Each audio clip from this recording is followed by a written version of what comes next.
Proposition 59, Nick Schroeder. Prop 59 is an advisory measure related to campaign finance. And the thing to understand about campaign finance is that there's really two broad types of political spending. We have contributions, which would be where you give money directly to a candidate, and the candidate in turn uses that money to communicate with the voters. And the second type is what's referred to as an independent expenditure. And that'd be where you take the money yourself and produce an advertisement to communicate with the voters without any involvement from the campaign.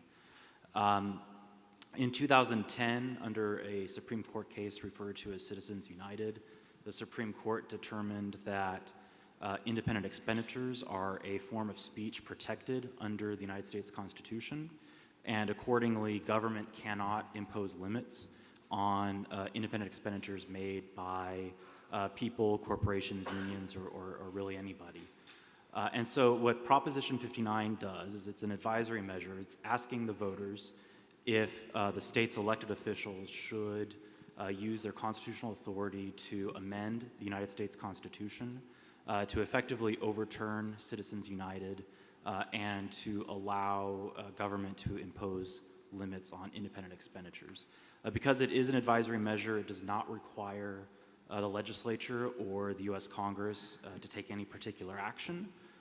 And because it's an advisory measure, there is no fiscal effect.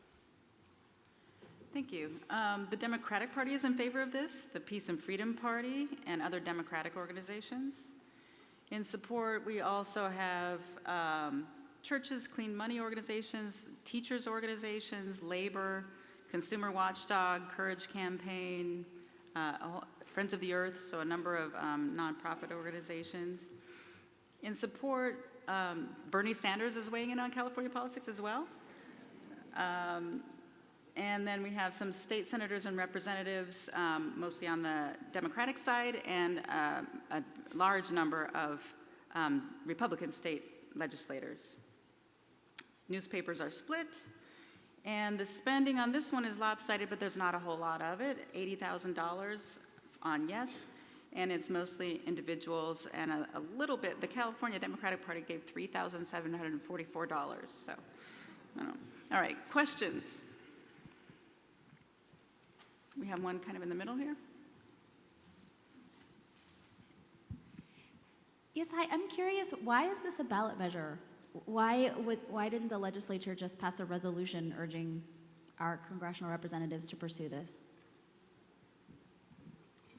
The courts determined that the legislature can place an instructional or an advisory measure on the ballot.